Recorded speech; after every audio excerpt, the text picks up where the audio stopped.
شما جدا شدین؟ وای نه خیلی ناراحت شدم. تو گفتی جداشین یا اون گفتش؟ اون گفت.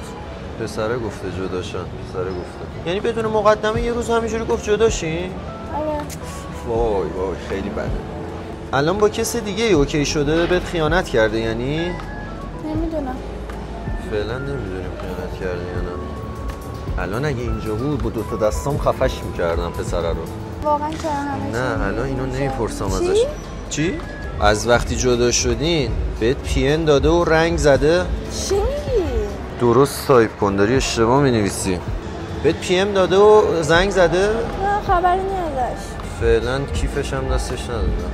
آخه اصلا درکش نمی‌کنم برای چی باید این کارو بکنه با تو؟ امکانش هست دوباره با هم دیگه بک بزنین؟ نه. با هم دیگه بک نمیزنم. با کسی داری حرف میزنی؟ چی؟ من؟ مچمونو گرفت. اشکنه این دست. یعنی یه رفیق نمیتونه از رفیقش چند تا سال راجع به رابطش بپرسه؟ همینه دیگه همه ولت میکنه.